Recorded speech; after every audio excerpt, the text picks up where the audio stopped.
A hall full of fire and gold. Hundreds of wolves, howling a name that was not hers. She stood 3 rows back, in a plain gray dress she had sewn with her own hands, and watched the man she loved sink his teeth into another woman's throat. She did not scream. She did not beg. She simply felt something fragile she had carried for years, something she had protected through every cold morning and every unspoken promise, dissolve like smoke into the firelight. For years she had healed their wounded, held their broken pack together with hands no one ever thanked. And in that golden roaring hall, surrounded by everyone she had ever saved, she became invisible. But invisible women remember, and some night soon, in the cold and the dark, a single quiet choice is about to bring an entire kingdom to its knees. They will realize what they lost. Far, far too late.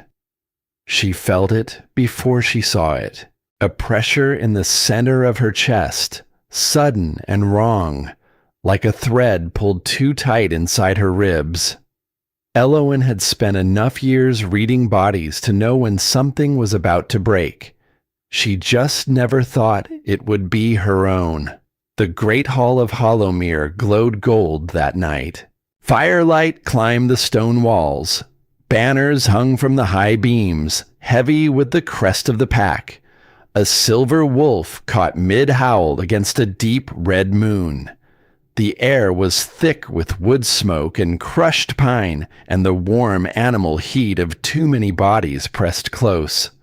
Warriors in dark leather, elders wrapped in fur, everyone who mattered gathered in one breathing room. And Elowen, 3 rows back, in a plain gray dress she had stitched with her own hands. No one looked at her. That was nothing new.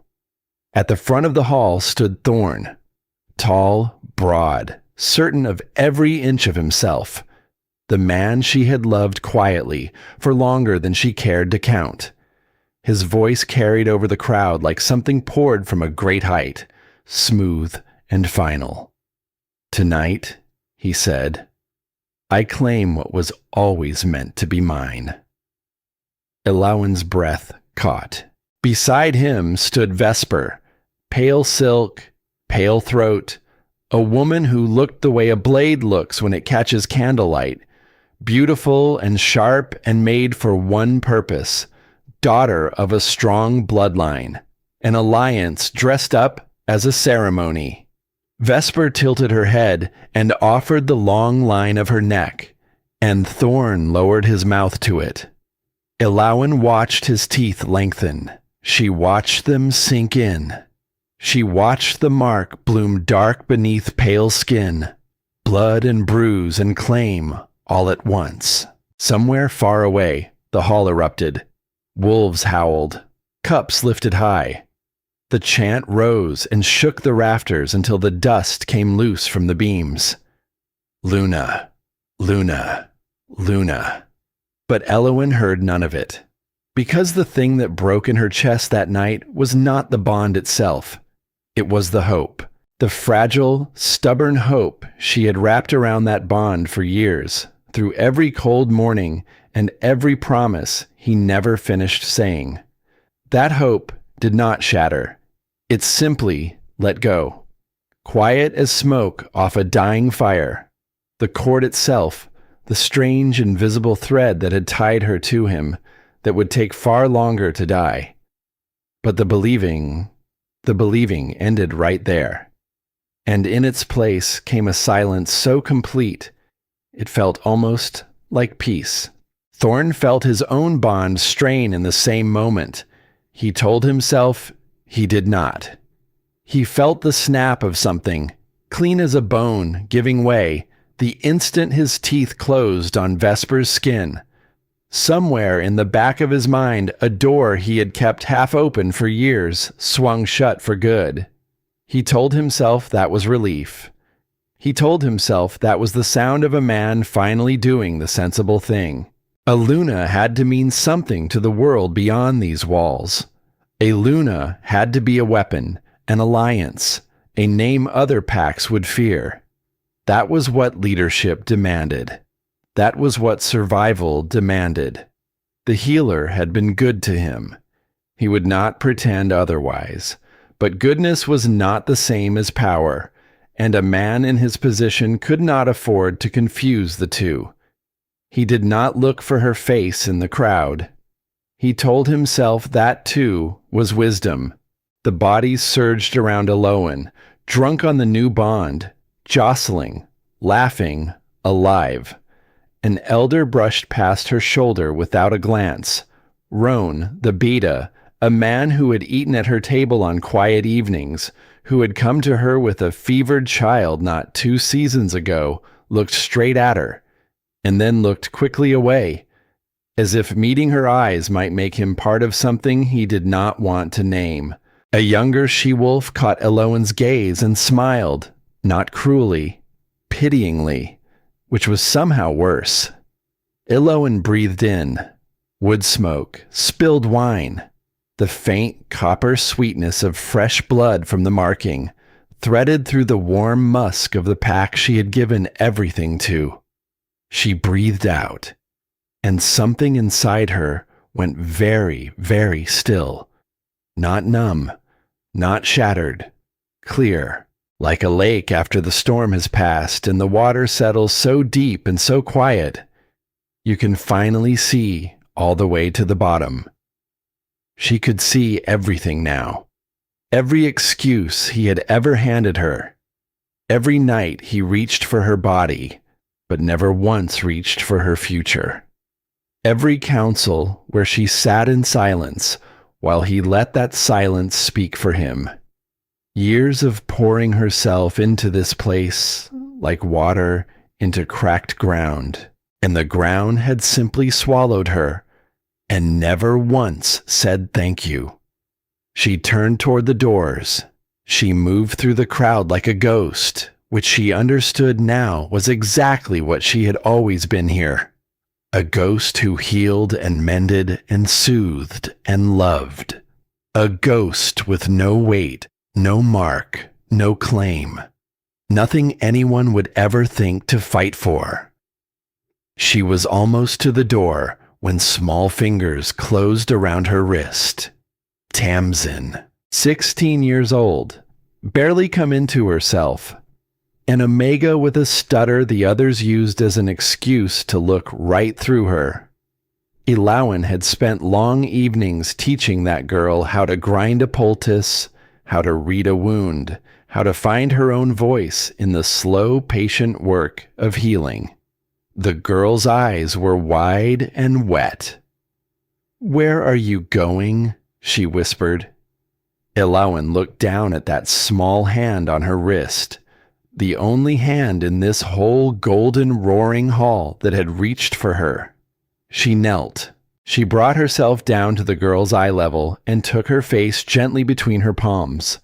The same gesture Thorn had just used on another woman, but softer now, truer, given freely, with no price waiting at the end of it. "Somewhere," Eloan said. "I am not a secret." Then she rose, and she walked through those heavy doors into the dark, and not one wolf in that celebrating hall turned to watch her go. The night air hit her like cold water, clean, sharp with frost and wet earth and the green bite of the pines beyond the wards. She filled her lungs with it and felt the smoke of the hall leave her chest.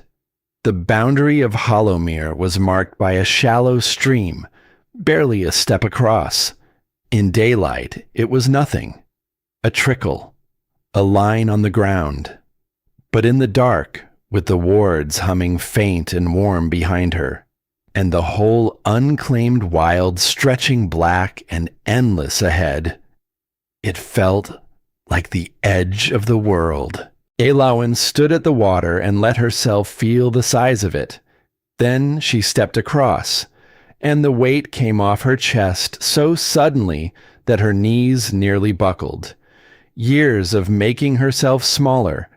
Years of healing everyone but herself. Years of loving a man who kept her close enough to use and far enough to deny. Gone. She walked another mile before her legs finally gave out beneath her.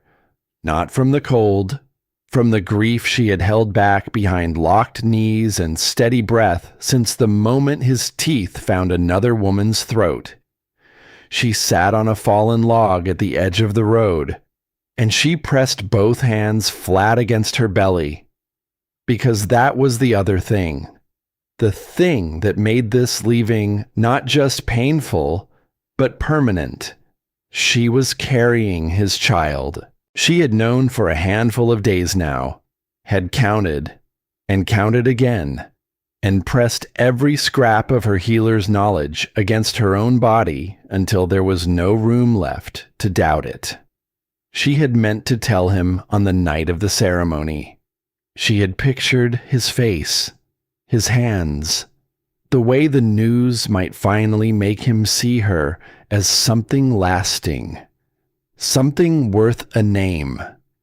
Instead, she had watched him choose someone else.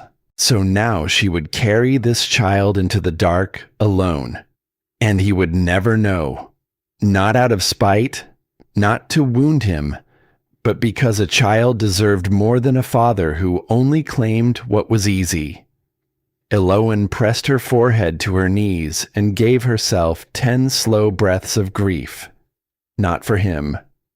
For the woman who had walked into Hollowmere all those seasons ago, certain that if she only worked hard enough, healed well enough, loved quietly enough, she would finally be enough. That woman did not cross the stream. She stayed behind in the firelight, in the gray dress, in the silence.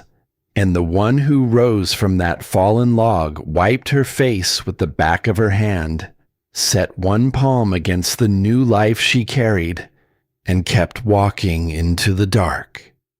The wild did not care that she was tired. Eloan walked until the trees changed, until the pines gave way to birch, and the ground turned soft beneath her boots. She slept where she could. She ate what she knew was safe, because a healer always knows what the woods will give and what the woods will take. And after many days of walking, she came to a hollow ringed by old trees, where smoke rose thin and gray from a scatter of low rooftops. Briarfield, a small place, maybe 30 souls, the kind of pack the larger ones never bothered to name. She did not ask to stay. She simply set her pack down at the edge of an empty cottage with a leaking roof and a door that did not lock. And she breathed. For the first time in longer than she could remember, no one was waiting on her. No one needed mending. No one needed soothing. It lasted exactly one night. On the second morning, they came for her. She was kneeling at the creek, filling a water pail, when she caught the scent on the wind. Old wolf, iron in the blood, suspicion worn into him like grooves into stone.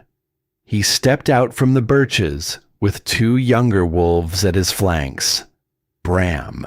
She did not know his name yet, but she knew the shape of a man who had buried people.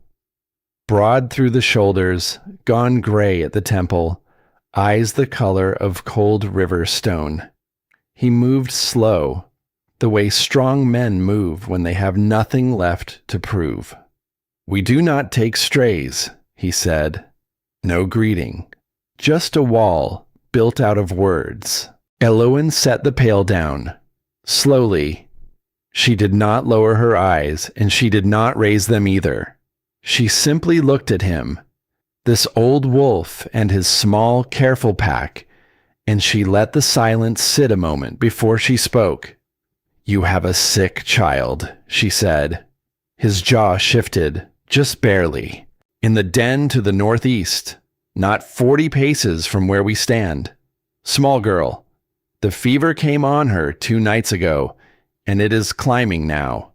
She tilted her head, reading the air. She has been chewing bark to soothe a sore tooth, and no one caught what kind. It is in her blood. It smells like burnt sugar and copper when it gets that far. The old wolf went very still. How could you know that? He said. Because she is not the first, Elowen answered.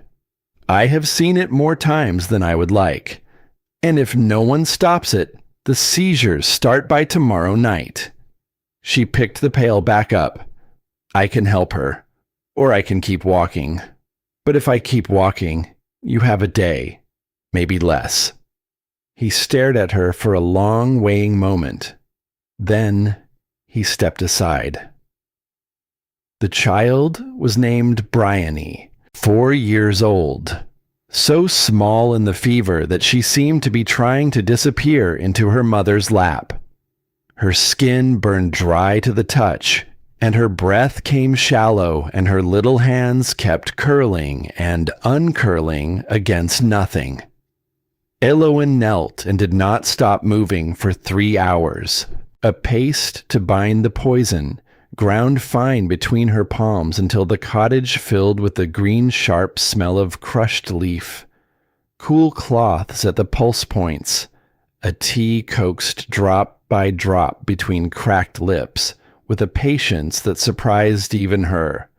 She did not notice the room fill behind her.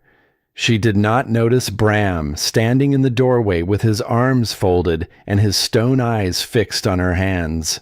She noticed only the child. By nightfall, Bryony's fever broke. By morning, the girl was asking for food.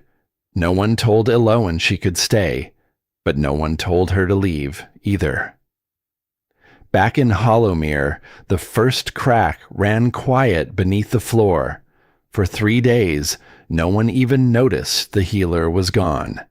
That fact alone should have told Thorn something. It did not. He stood at the wide table in his hall, bent over border maps, and when Vesper mentioned it from the doorway, he did not look up. Your healer has not been to the sick rooms, Vesper said. She sulks, Thorn answered. She does that. She will come back. She has nowhere else to go.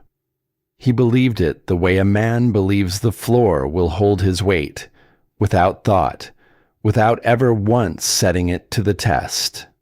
Vesper lingered, her arms wrapped across herself. There was something in her stillness that he might have read, if he had been the kind of man who read stillness. He was not yet. He went back to his maps, and he told himself the strange hollow feeling under his ribs was only the night air. The cottage with the leaking roof became hers slowly, not by claim, by use. She patched the corner where the rain came through. She turned the soil behind it and pressed cuttings into the ground, the way she always did, because a healer who does not plant is a healer waiting to run out. Briarfield watched. They watched the creek run cleaner after she found the dead thing rotting upstream and showed them how to move their water. They watched fewer children cough through the night. They watched her crouch in the mud to set a snapped wrist and never once ask for thanks. And one by one, they came. They came without ceremony and without titles, just with the small, quiet trust of people who had learned to need her. Could she look at this wound? Her boy would not eat. The old man's cough was back. Elowen helped every time, and every time a thin, cold thread of fear wound itself through her chest. Because she knew this feeling. She knew exactly how it went. You make yourself useful, and useful becomes needed, and needed becomes invisible. And one day you look up, and you have given everyone everything, and you have become furniture in your own life, a thing they only notice when it is gone. She had crossed an entire wild to escape that, and here it was again, reaching for her wrist in the dark. Bram found her one evening on the stone step outside her cottage. She was staring east at nothing. He did not ask if he could sit. He simply lowered himself onto the step beside her, slow, with a soft grunt for his old knees, and he settled there like a man who took whatever silence was offered and did not feel the need to fill it. The light was going violet over the hollow.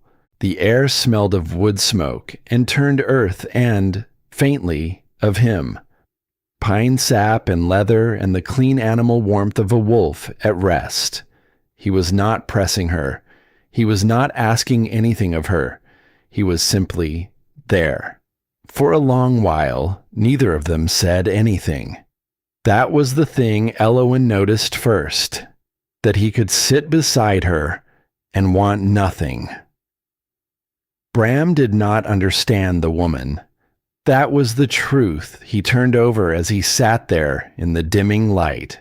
He had watched her hands move over the fevered child, and he had felt something old shift in his chest, something he had thought long buried with the people he had failed to save in harder years. She healed the way some men fought, like it was the only language she fully trusted.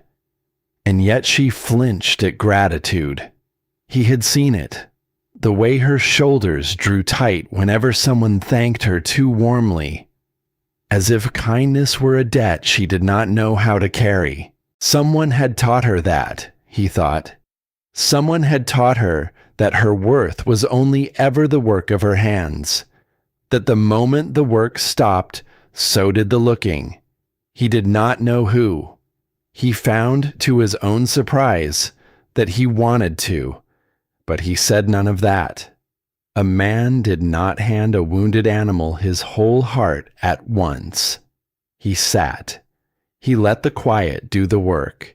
He let her learn, slow, that not every nearness came with a price. "Where did you come from?" he asked at last. His voice was low, rough at the edges. It did not pry. Eowyn was quiet a moment. "A place that did not need me," she said finally. She heard how strange it sounded the instant it left her. A place that did not need me. As if the not being needed were the wound, when the truth was the opposite. They had needed her endlessly. They had needed her until there was nothing left of her that was not need-shaped. What they had never done was want her. Bram grunted. He turned that over the way he turned over everything, slow and careful. "Seems to me," he said, "they were wrong." That was all. He did not look at her when he said it. He kept his eyes on the last of the light bleeding gold along the ridge, as if he had remarked on the weather. But something in Eowyn's chest came loose. Just a fraction. Just enough that she had to look down at her own hands to steady herself, because no one had ever said that to her plainly. Not he was wrong to choose another. Not he should have claimed you. Just, they were wrong. As if her worth were a simple fact, and their failure to see it had only ever been their failure. She did not answer him, but she did not get up either.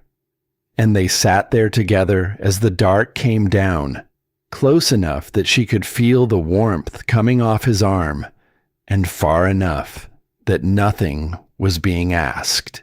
It was the gentlest thing she had felt in years. It frightened her more than any threat ever had. On the 5th day in Hollowmere, the sick rooms began to fail, not all at once, quietly, the way everything failed now.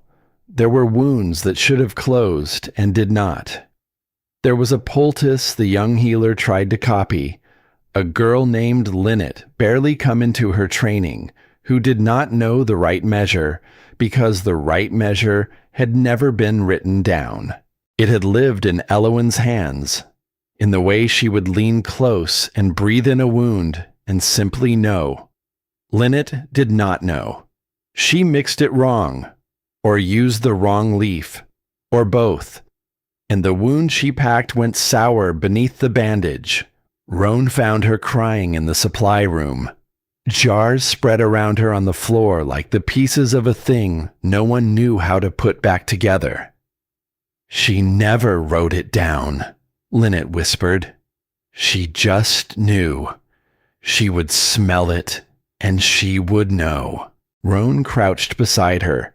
He did not have an answer. He was beginning to understand that no one did. Vesper felt it too, though she said nothing. The pack respected her. They bowed their heads to the mark on her throat, but they did not come to her.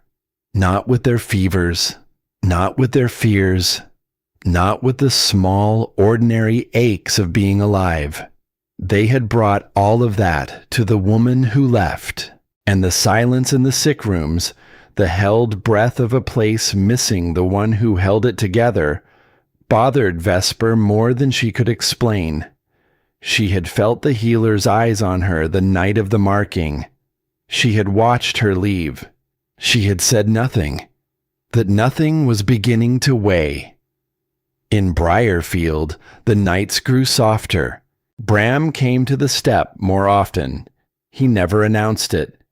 He would simply appear at dusk, lower himself down with that quiet grunt, and sit. Sometimes they spoke. Most often they did not. And Elowen began, against every instinct she had spent years building, to look forward to the sound of his slow footsteps on the path. It was not love. Not yet. It was far too early, and she was far too careful for that.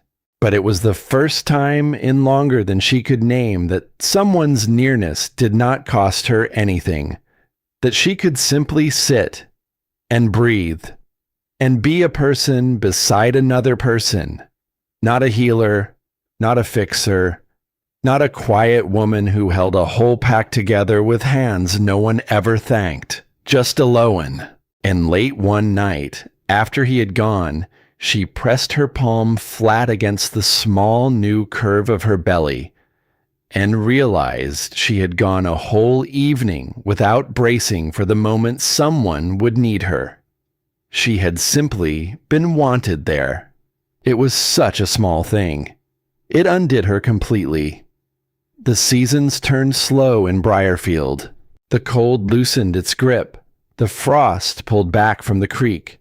Green came up shy at first, then bold, until the hollow was thick with it, and the air went sweet with sap and new leaf.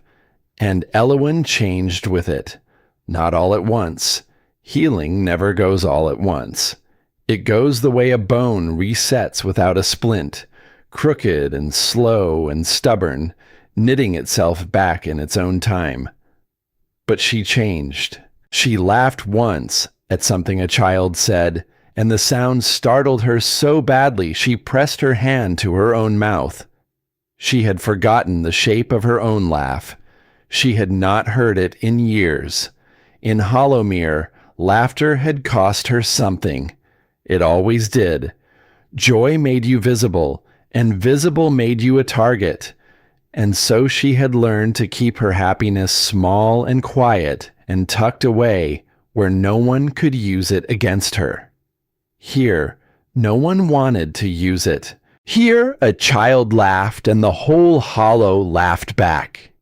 They began to bring her more than wounds. That was how she knew the place was different. In Hollowmere, they had brought her bodies, broken bones, fevers, the torn flesh of border fights. They came when they needed mending, and they left when they were mended, and not one of them ever lingered to learn her name. In Briarfield, they brought her their lives.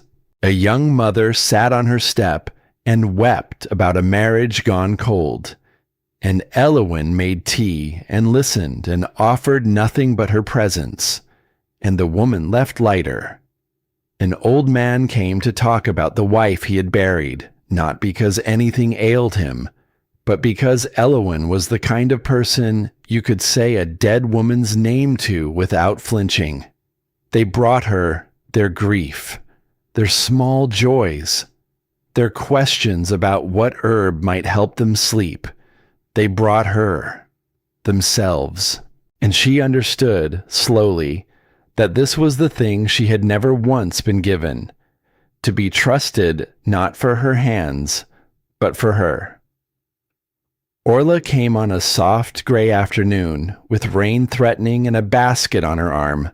The old woman was past 60, with hands like warm risen dough and eyes that missed absolutely nothing. She was the one who caught the children of Briarfield as they came into the world. She had caught most of the grown ones too, in their time. She let herself in without knocking. She settled herself onto the wooden stool by the hearth like a woman who fully intended to stay. "How far along?" Orla said. Elowin's hands went still over the mortar. The green smell of crushed herb hung between them. The fire ticked. Outside, the first fat drops of rain began to find the leaves. "I do not," Elowin started. "Child," Orla did not raise her voice. She did not need to. "These hands have caught more than 200 babies into this world. I can see it in the way you hold your lower back when you think no one is watching. I saw it the first week you came." The silence stretched long. Then Elowin set the mortar down. "3 months," she said quietly. "Maybe closer to 4. Orla nodded, slow, like that was the only thing in the world worth nodding about. "And the father." Elowin looked at the wall, at the crack near the window where the gray light came through, at anything that was not the old woman's knowing eyes. "He chose someone else," she said. The words came out steady. That surprised her. She had thought, if she ever said them aloud, they would break her open. They did not. They came out plain and quiet, and almost gentle. "He chose someone else," she said again. "And I chose myself." Orla was quiet for a moment. Then she reached over and laid her warm, dry hand on top of Elowin's. "Then that is enough," the old woman said. "That is more than enough." And Elowin did not pull away. She did not flinch or fix or deflect. She did not leap up to tend the fire or check the door or busy her hands. She simply let herself be held, in that small, ordinary way, by a woman who wanted nothing from her in return. Something in her chest, something she had kept clenched tight for years, finally let go. Her eyes filled. She let them. Bram saw the change in her, though he never said so. He saw the way she carried herself now, straighter, as if the ground had finally agreed to hold her.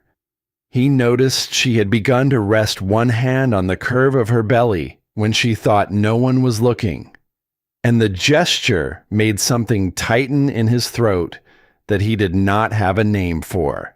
He had buried a mate long ago. He did not speak of it, but he knew what it was to love a person and then to live in the wide, cold space they left behind. He had not expected to feel anything stir again. He told himself it was only concern, the protectiveness an old wolf feels toward anyone fragile within his territory. He told himself that right up until the evening she stumbled on the path, tired and heavy with the day's work, and his hand shot out to catch her elbow before his mind had even finished the thought. Her skin was warm under his palm. She looked up at him, startled, close enough that he caught the scent of her, herb and wood smoke and something underneath that was simply her. And for one long moment, neither of them moved. Then she steadied. He let go. But the warmth of her stayed in his hand the whole walk home. He was too old, he told himself, to be a fool about this. He suspected even then that being too old had never once stopped a fool. Far to the west, in a hall that had once felt untouchable, the cracks were widening into something no one could ignore. It began at the eastern border. There had been an understanding there. Quiet, unwritten, the kind of peace that does not live in any treaty, because it lives instead in a debt between two people. Seasons before, Elwyn had healed a child of Greywater, a granddaughter of their healer elder, a sickness no one else could break. She had walked the long road herself to do it, asking nothing, and in return, the old healer had leaned on her own alpha, and the eastern line had stayed quiet, year after year, with no one in Hollowmere ever quite knowing why. It had simply been Elwyn, and now Elwyn was gone. A rider came from Greywater on a hard gray morning. Not a messenger. A rider in full patrol leather with a face set like carved stone. He delivered a single line to the gate, turned his mount, and was gone before anyone thought to stop him. The understanding between Greywater and Hollowmere was finished, effective at once. Thorn called his council. "What understanding?" he demanded. "There was no treaty on that border. There was nothing in writing." A broad man named Cade shifted in his seat. He would not meet his alpha's eyes. It was personal alpha, between the healer and their elder. She treated the elder's grandchild seasons back, some sickness no one else could touch. And after that, the eastern line just held. He swallowed. It was never written down. It was just her. The room went quiet. Thorn stared at his beta for a long, cold moment, and something shifted behind his eyes. Not regret. Not yet. Regret would take longer. This was something simpler and harder. The first icy understanding that the woman he had dismissed as background, as scenery, as a comfort he could set down whenever it suited him, had been holding up the walls. He told himself it was a problem to be solved. He told himself a great many things that season. That the eastern border could be retaken, that the young wolves would train, that the families slipping quietly away to the valley settlements would come back once the trouble passed, that none of it had anything to do with one healer in a plain gray dress. He told himself the hollow feeling under his ribs was strategy, pressure, the weight of leadership. And every night he lay in the dark and did not sleep. The death came on a gray afternoon, and it was the kind of death that should never have happened. A warrior named Bryce had taken a wound in a skirmish along the contested border. A leg wound, the kind Aloan would have closed in her sleep. With 10 minutes and a poultice, she could have mixed blind. It went sour instead. Lynette tried. The girl tried everything she had. She cleaned it and packed it and sat up through the nights. But her hands were not the right hands, and the knowledge she needed had walked out the gate seasons ago and never come back. The leg went hot. Then the fever climbed. Then the fever took him. Lynette was holding his hand when he started to shake. She was still holding it when he went still. She was barely more than a girl herself. She did not stop shaking for a long time after. Word of it reached Vesper before it reached Thorn. She found him on the eastern balcony that evening, staring out at a border he no longer controlled. She stood beside him a long while before she spoke. The wind moved between them, carrying the cold green smell of the dark trees below. "A wolf died today," she said, "from a wound that should have healed." Thorn did not answer. "They do not look at me," Vesper went on, "the way they looked at her. They respect me. They bow to the mark on my throat, but they do not come to me. They do not bring me their children's fevers. They do not bring me their grief. They brought all of that to her. And somehow even that was more than they ever gave her in return." Her voice was steady, but there was something raw beneath it. Not jealousy, something closer to recognition. "Did you love her?" Vesper asked.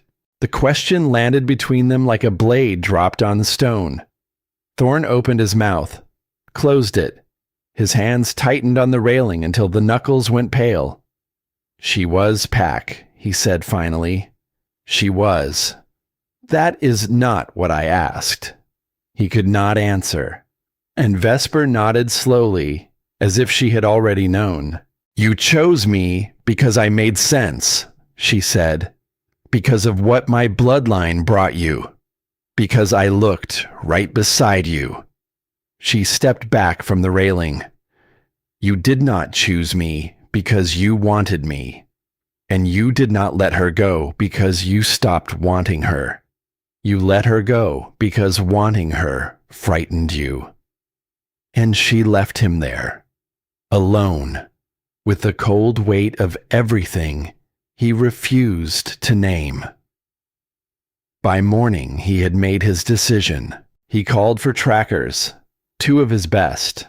Fast, quiet, the kind of wolves who could follow a trail gone cold for seasons and not lose it. "Find the healer," he told them. "Bring word of where she is. The pack needs her back."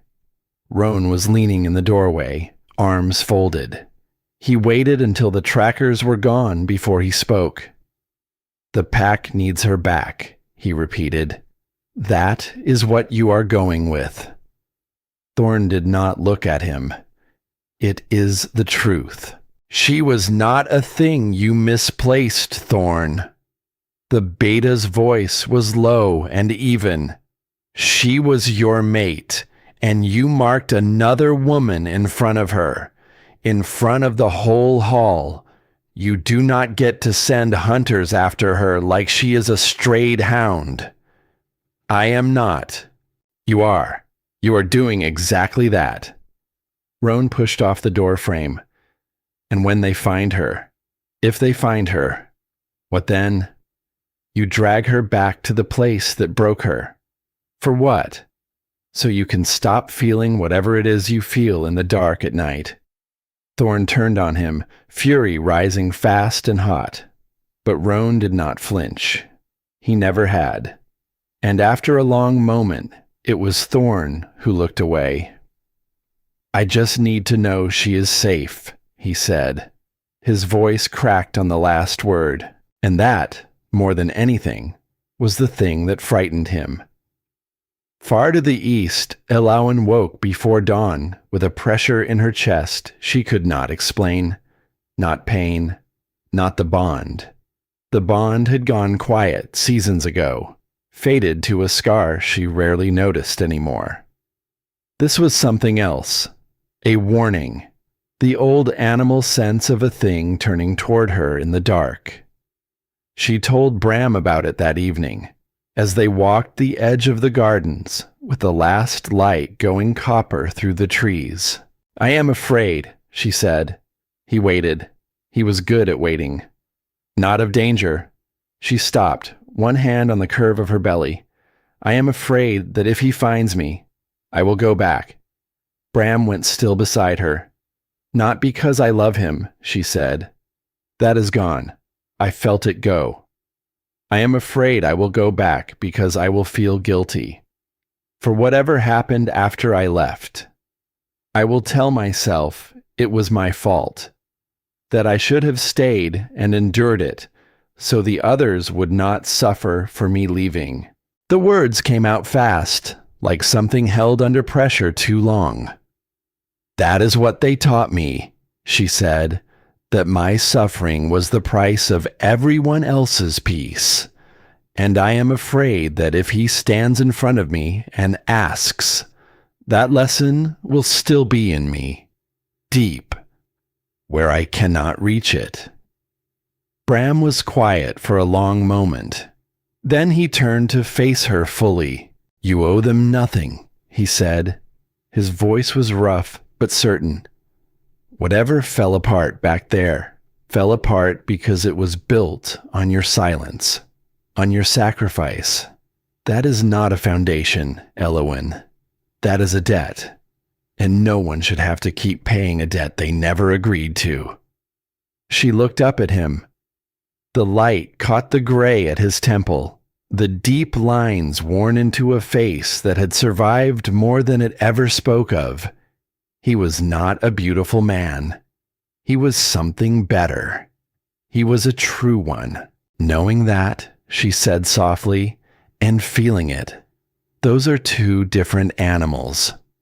I know, he said, but you do not have to feel it alone. He did not reach for her. He simply stood there, close in the failing light, offering the whole of his steadiness and asking for nothing in return. And Eowyn felt the want rise in her then, quiet and frightening and real. Not the desperate want she had carried for years for a man who never looked back. Something slower, something earned. The kind of want that grows up from solid ground instead of clawing at a locked door. She did not act on it.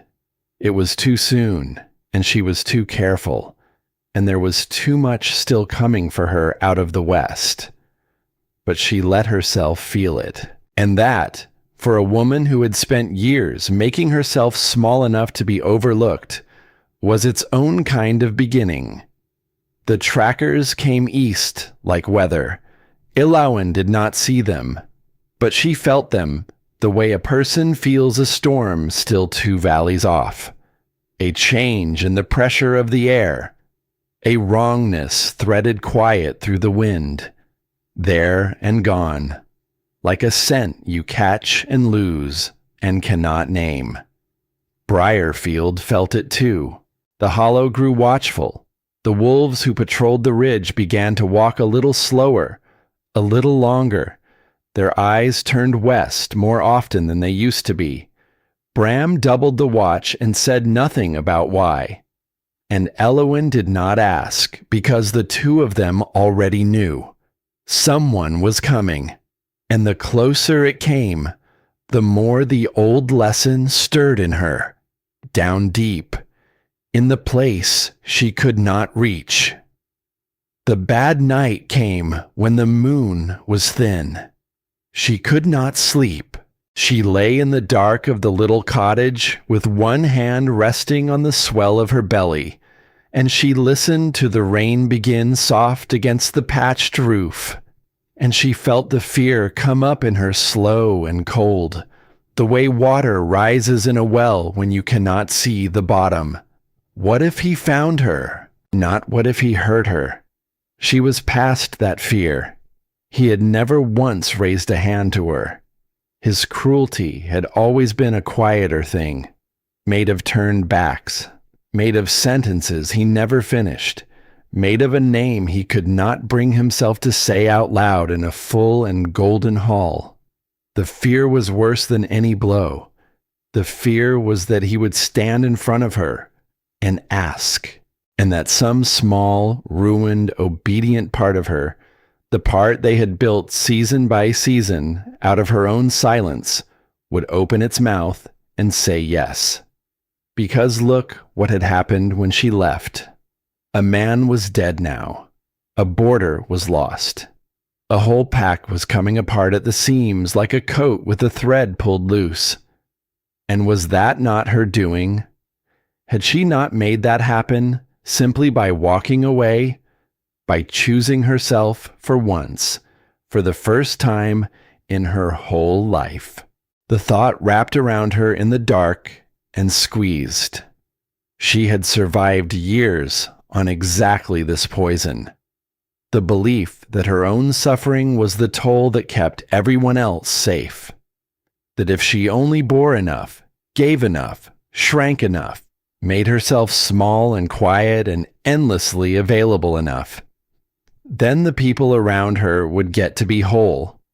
It was the most dangerous lie anyone had ever taught her, because it did not look like a lie. It looked like love. She got up. She could not lie still beneath the weight of it. She wrapped a shawl around her shoulders and stepped out into the rain, slow and heavy now in her body. And she walked to the edge of the gardens where the trees began. The water ran cool down her face and into her collar. The earth smelled black and rich and alive. And she stood there in the dark and let the old voice say everything it wanted to say. You should go back. You should fix what you broke. You did this by leaving, so the mending is yours to do. She let it talk. She had never let it talk before. She had always rushed to obey it before it finished, the way you flinch from a hand raised over you. But tonight, she stood still in the rain and let it run all the way to the end. And then, for the first time in her life, she answered it, out loud, quiet, to the rain and the trees, and no one at all. No. The word felt strange in her mouth, round, heavy, final, and entirely her own. I did not break it, she said. It was already broken. I was the only thing holding it up. And a thing that needs one person to bleed forever just to stand was always going to fall the moment that person stopped bleeding. The rain came harder. I did not break it. I only stopped bleeding for it. And something in her chest, the old clenched obedient thing she had carried so long it felt like part of her own ribs, went quiet. Not gone. She was not such a fool as to believe a whole lifetime could undo itself in one wet night beneath the trees, but quiet, loosened, worked finally free, the way a knot gives all at once after you have fought it for hours. That was the moment the bond died. She felt it go, not as pain, as release. A thin cord she had carried so long she had stopped feeling it at all. The last frayed thread of the thing that had once tied her chest to his simply let go inside her and dissolved into nothing. There had been a scar there, a faint pull, always westward, always toward him. She had learned to ignore it the way you learn to ignore an old ache in a joint, until you forget it was ever anything but part of you. It was gone now. Completely. She pressed her hand flat to her sternum and stood in the rain and felt only her own heart beating there. Steady, whole, answering to no one in the world but her. And she understood, standing there soaked to the skin, a soft, startled laugh breaking out of her at the strangeness of it, that the bond had not been cut by him, not by his teeth in another woman's throat. That had only ever been the wound. This was the healing. The bond had finally died because she had finally, fully stopped reaching for it. Far to the west, in the dark of his own room, Thorne woke, gasping. He did not know why. Something had shifted inside him. Something had gone out, the way a coal dies in a banked fire, and the room goes a degree colder without anyone seeing it happen. He sat up in the black with his hand pressed flat to his chest and could not put a name to what he had lost. He only knew the shape of the absence. It was her shape. In the next room, beside the dying hearth, Vesper stirred. She had felt it too. She rose and crossed to the small mirror on the wall, and in the thin gray light, she pushed her hair back from her throat and looked at the mark there, the claim he had set on her in the golden hall, while a woman in a plain gray dress watched from 3 rows back and said nothing. It was fading. The dark of it had gone thin, gray at the edges, as if the thing that gave a mark its strength had quietly drained out of it in the night and left only the print behind. She touched it. She felt nothing. No bond, no pull, no warmth. Just skin. It had never truly taken, she understood now. He had set his teeth in her, but he had never set his heart. And a claim without the heart behind it was only a scar with no root to hold it down. She went to him. She found him sitting on the edge of the bed, hunched forward, both hands pressed to his sternum like a man trying to hold something inside that had already walked out the door. "It is fading," she said quietly. "Your mark, on me, it is almost gone." He looked up at her in the dark. "I know," he said. His voice was hollow, scraped clean. "I felt it go." And neither of them spoke the thing they both understood, that a man carries only one true bond in his life, that he had spent his on a woman he never once had the courage to claim, and severed it the night he chose the alliance over the heart, and that something in him had broken in the severing, something that did not mend, something he might spend the rest of his life reaching for and never touch again. Bram found her in the rain. He had woken to the patrols and the wrongness in the air, restless in a way he could not settle. And when he passed her cottage on his round and saw the door standing open and the bed empty inside, something in him went cold and fast. He was out into the storm before the thought had even finished forming. He found her at the tree line, standing alone in the dark, soaked through to the skin, one hand on her belly and one hand pressed over her heart, her face turned up into the falling rain, and she was smiling. "Ellawen," he said. She turned to him. The rain ran silver down her face, and her eyes, when they found his, held no fear in them at all. They were clear, clearer than he had ever seen them. Clear the way a lake goes clear after the storm has finally passed and the water settles deep enough to show you all the way down. "It is gone," she said. "What is gone?" "The thing that tied me to him." She pressed her hand harder over her chest, as though to prove it to her own self. "I carried it so long I forgot it was even there. And tonight it just let go. Because I let go. Bram, I finally let go." He crossed the wet ground to her, slow, the way he did everything. "You will catch your death out here," he said roughly. But that was not what was in his eyes. His eyes were saying a great many other things. Things an old wolf had no words for. Things he had buried so far down and so long ago that he had believed the earth had taken them for good and would never give them back. They stood close in the rain, closer than they ever had before, and Ellawen looked up at this man, this solid, weathered, true man who had sat beside her 100 quiet evenings and never once, not a single time, asked her to make herself smaller. Who had said they were wrong as if it were the simplest fact in the whole world. Who had told her plainly that she owed no one her own bleeding. She reached up, slowly, and laid her hand against the side of his face. His beard was rough beneath her palm, his skin warm despite the cold of the rain. She felt him go very still under her touch, the way a wild thing goes still, afraid that any movement at all might break the moment and send it fleeing. "You never asked me for anything," she said softly. "No," he said, "and I never will." "I know." Her thumb moved gentle along the line of his cheek. "That is why."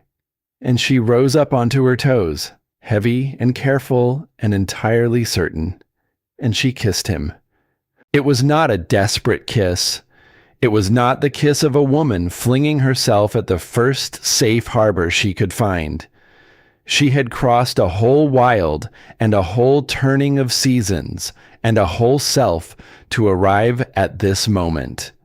There was nothing frantic left anywhere in her. It was slow. It was a question, asked gently, and answered just as gently. His hands came up to frame her face, careful, reverent, the very same way she had once framed a frightened girl's face between her palms in a golden hall a lifetime ago. As if she were something that might break. As if she were something he would sooner die than break. The rain fell soft around them. The whole scent of him filled her up. Pine and leather and rain and the warm, clean animal heat underneath it all. And for the first time in longer than she could name, a man's nearness did not feel like a debt she would someday be made to repay. It felt like being met. When at last they drew apart, he pressed his forehead to hers and breathed her in and did not let go. "You are sure," he said. His voice was wrecked. "You have been through so much. I would never. Not if you are not." "I am sure," she said. And she was.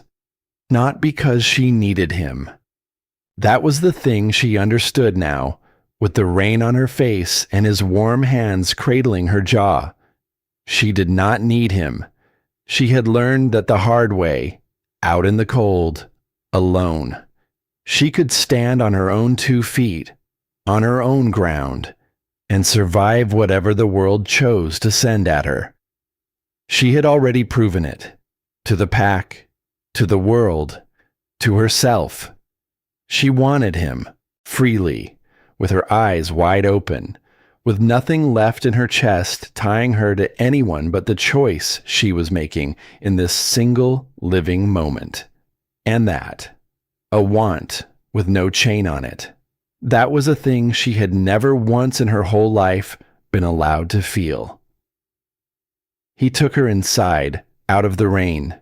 He wrapped her in dry wool and built the fire up high until the small cottage glowed gold and warm.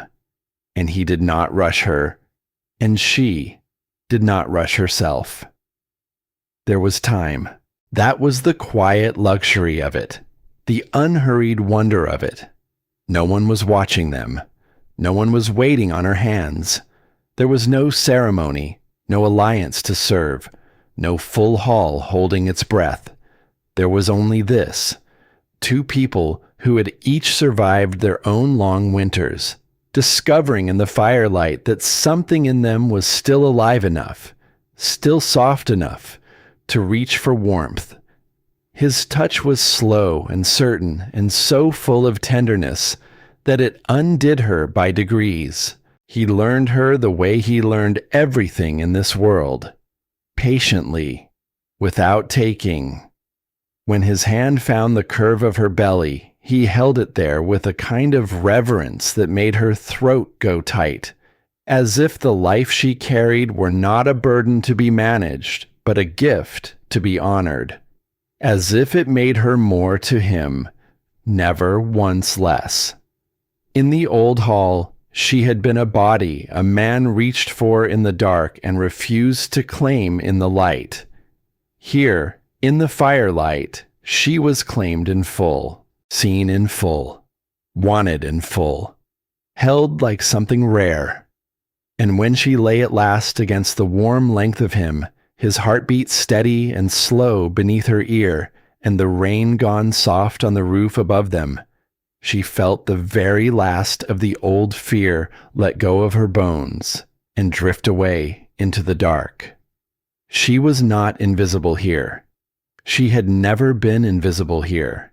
She had simply, finally, after so long, walked somewhere she could be seen. She did not sleep right away. She lay awake in the gold of the dying fire, her head on his chest, his arm heavy and safe across her, and she let herself feel the whole true shape of what had changed in her tonight. This was the climax of it, not the kiss, not the warmth of his hands. Those were only the proof of it, the evidence left behind. The real turning had happened out in the rain, alone, with no one holding her and no one watching, when the old obedient voice told her to go back and fix what she had broken. And she had stood there soaked to the skin and said no.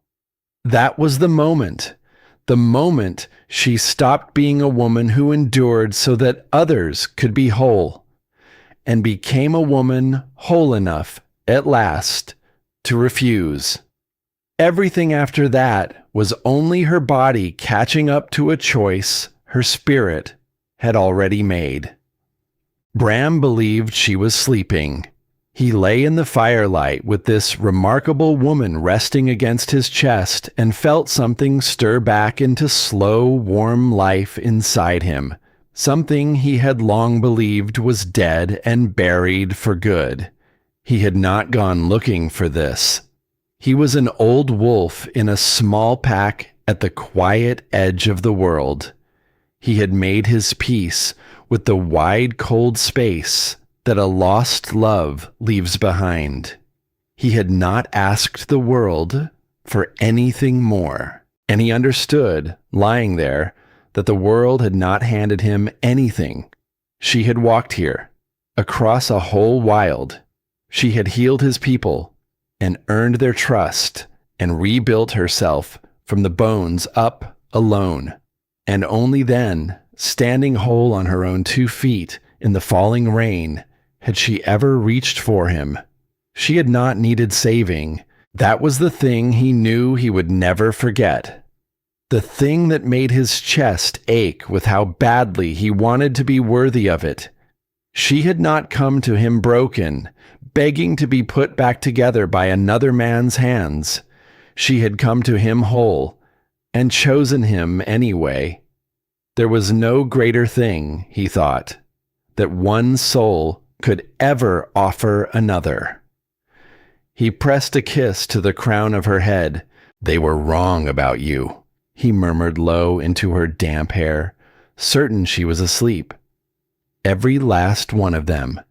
And someday, the man who let you go is going to stand at our border and understand exactly what it was he threw away." Against his chest, in the dark, Iloan smiled. She had heard him. And out there, somewhere far to the west, coming closer through the wet black night, their feet already finding the foot of the ridge, the trackers had almost arrived. The trackers reached the ridge at first light. They were good. The best Thorn had. They had followed a trail gone cold across a whole turning of seasons, and never once lost the thread of it. They came up the eastern slope in the gray before dawn, silent, certain, expecting a sleeping village they could slip through unseen. They did not find a sleeping village. They found Bram. He stood at the top of the ridge with the mist curling around his boots and 2 of his wolves at his flanks, and he did not snarl, and he did not raise a hand. He simply stood there, broad and gray and immovable as the stone behind him, and he waited for them to come to him. "You are a long way from home," he said. The lead tracker stopped. His eyes moved over the old wolf, measuring, the way trackers measure everything. "We are looking for someone," he said. "A healer. A woman traveling alone." "There is no one here for you," Bram answered. It was not a threat. That was the strange power of it. There was no heat in his voice at all. Just fact, set down flat and final, the way you set down a stone too heavy to argue with. "We have orders," the tracker said. "I am sure you do." Bram did not move. "And the people behind me have something better than orders. They have a reason to stand here. You can test that if you want, but you should know how it ends before you start." Behind him, out of the mist, more shapes were stepping into view. Not warriors. That was the thing the trackers would carry back with them and never quite be able to explain. A young mother, an old man with a bad knee, a pair of half-grown wolves who should have been afraid and were not. They came up the slope, quiet and steady, and stood at Bram's back, one after another, until the whole ridge was lined with people who had nothing to gain and stood there anyway, because of her. The trackers looked at that wall of ordinary faces, and they understood something their alpha did not yet understand.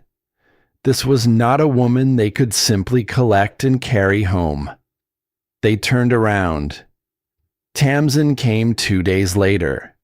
She came up the trade road alone, with nothing but a worn pack on her back and a name on her cracked lips. She had been walking for a very long time. Her boots were nearly gone. Her face was thin and wind-burned and older than it had any right to be. She had asked the same question in every village she passed through. "Have you seen a healer? A woman traveling alone. Quiet. Knows her way around a wound." Most people had shaken their heads. But in one town, a man had said yes. Said she had passed through. Seasons back, heading east. Said she had healed his old horse and refused to take a thing for it. So Tamsin had kept walking east, and now she stood at the edge of Briarfield, swaying on her feet, and across the open ground she saw a woman with dark hair and steady hands and the unmistakable curve of a child she carried, and her pack hit the dirt. She ran. Elawan caught her. For a long time, neither of them could speak. They simply held on, the girl shaking against her. The woman who had taught her to grind a poultice and find her own voice in the quiet. And there was nothing to say that the holding did not say better. When Tamsin finally pulled back, her eyes were red and streaming. "I thought I would never find you," she whispered. "How did you?" Elawan breathed. "I walked. I asked everyone." The girl gripped her arms, fierce, as if she might vanish again. "You have to know what happened. After you left. It was not just sad. It fell apart. The gardens you kept. Dead. The stores you organized. Gone in weeks. People stopped trusting each other. Families left in the night. And then..." Her voice broke. "Bryce died," she said. "His leg. A wound you would have closed in an afternoon. Lynette tried. She tried so hard. But she did not know what you knew. None of us did. You never wrote it down. You just knew." Elawan's face went very still. "And the others you taught," Tamsin went on, the words spilling now. "The rest of us, the quiet ones, we were lost. No one to ask. No one to report to. You built something in those margins where no one important was looking. And when you left, it just stopped. 8 of us. We knew how to stitch and clean a wound, and we had no one to learn the rest from." She wiped her face with the back of her hand. "They never saw you when you were there," she said. "But the whole place was you. The whole thing was held up by you. And no one knew until it was gone." That night, Elawan could not eat. She sat at her small table with the food going cold in front of her and the weight of it pressing down on her chest. Because here it was, the thing she had feared out in the rain. The old lesson returned, wearing a new and crueler face. A man was dead. Children she had taught were lost and frightened. A whole pack of people she had healed and fed and held together for years, were suffering now, and she could end it. She knew she could. She could walk back across that wild and take up her tools and her knowledge and her endless steady hands, and the gardens would grow again, and the sick would mend, and the dying would not die. Did she not owe them that? Did her own peace really matter more than a life? The question sat in her like a stone. Bram found her there. He did not tell her what to do. That was not his way, and it was not his right, and he knew both. He sat down across from her in the low light and waited, the way he always waited, until she was ready to put the thing into words. "A man is dead because I left," she said finally. "And more will follow. I could stop it. I have the hands to stop it. And here I sit, warm and safe, choosing not to." Bram was quiet a long moment. "Tell me something," he said. "When you were there, holding all of it up, bleeding for all of it, did one of them ever once carry it for you? Even for a single day, so that you could rest?" Elawan did not answer. That was the answer. "They did not let you fall apart," Bram said gently, "because you were never allowed to. You were the thing that kept everyone else whole. And the moment you needed someone to be that for you, there was no one, not one." He leaned forward. "What happened to that pack is not your sin, Elawan. It is theirs. They built a whole world that could only stand if one woman gave herself away forever and never once asked for anything back. That is not a thing you broke by leaving. That is a thing they should never have built." He let that sit. "You can grieve the man who died," he said. "Grief is right. Grieve him. But do not pick up the guilt for him. That guilt belongs to the men who watched you carry everything and never once thought to ask if you were tired." Orla came in soft on the heels of his words.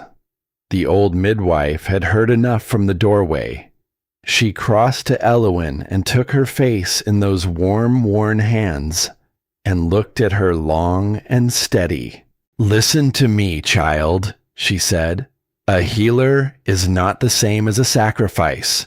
You can give your whole life to mending people and never once owe them your own destruction.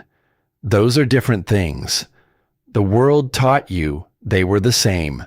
The world was lying to you." Elawan's eyes filled. "There is a kind of guilt," Orla said, "that is really just an old leash. It does not want you to be good. It wants you to come back. Do not mistake the leash for your conscience. They look alike in the dark." And Elawan pressed her face into the old woman's hands and let herself weep, not for him, not for the pack, but for the years she had spent unable to tell the difference. When she was done, she was clearer. She did not yet know what she would do when he came, but she knew now what she would not do. She would not go back to bleeding. Far to the west, the question was reaching its end in a different room. Vesper found Thorn in the council chamber, long after the others had gone, staring at a map of borders he no longer held. "The trackers came back with nothing," she said. "You know that." "They came back with a direction," he said. "East. That is more than nothing." Vesper crossed the room slowly. She stopped across the table from him, and she looked at this man she had been claimed by and never truly bonded to, and she felt no anger, only a tired kind of clarity. "You chose me because I made sense," she said, "because my bloodline strengthened your borders, because I looked correct standing beside you in a hall full of people. I was a good decision, Thorn, a sound and sensible decision. And a person is not supposed to be a decision." He said nothing. "She held your whole world together with her bare hands," Vesper went on, "and you could not even give her a mark. You marked me instead, a woman you did not want, to make a point to Pax who do not even remember our names.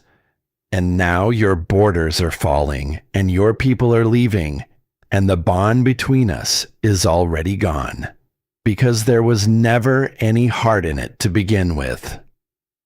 She straightened. "I am stepping down. From the Luna role, I will not hold a place that was only ever meant to be a wound for her. Whatever you do now, you do it without me as your reason." Thorn looked up at her. "Where are you going?" he said. "Somewhere I am wanted," Vesper said quietly, "and not just useful." I learned that word from watching her leave. And she walked out, and she did not look back, and Thorn sat alone in the cold chamber with the truth she had laid out in front of him like a body on a table. He had not lost Elowen by accident. He had thrown her away on purpose, carefully, season after season, and called it leadership. He left at dawn. No escort, no trackers, no banners. Just himself, alone on the long road east, his pride stripped down to something close to begging. He told himself he was going to make it right. He did not yet understand that some things, once thrown away, do not come back simply because the hand that dropped them finally wants them. He would understand it soon enough. In Briarfield, they prepared, but not the way a pack prepares for war. There were no weapons sharpened, no walls raised, no warriors drilled in the yard. Bram walked the hollow and spoke quietly to the people. And one by one they understood what was coming, and one by one they chose where they would stand. They did not choose out of fear. They chose out of something Hollowmere had never managed to grow in all its golden years. They chose out of love, freely given, for a woman who had healed their children and cleaned their water and asked them for nothing but the chance to live among them. She had not commanded their loyalty. She had earned it. And so, when the day came that an alpha king walked out of the western trees expecting a broken woman alone and waiting, he would find instead a whole community standing quiet between him and her, not snarling, not threatening, simply there, immovable, by choice. Elowen stood on the step of her cottage that evening and watched the hollow settle into the dark, the warm squares of firelight in the windows, the low sound of people going about their lives. Her hand rested on the swell of her belly. The child moved beneath her palm, small and certain. She was not afraid anymore. She knew now what she would not do. And somewhere out there in the dark, growing closer with every passing hour, the man who had let her go was learning, far too late, exactly what he had let go of. She did not wait for him with dread. She waited for him the way you wait for the last page of a story you have already finished living. Calm, whole, ready.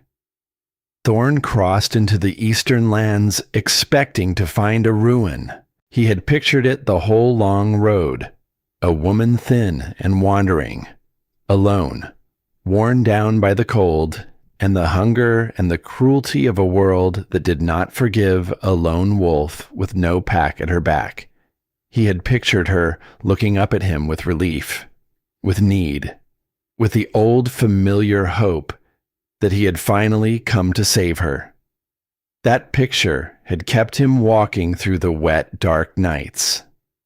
It shattered the moment he crested the ridge and looked down into the hollow.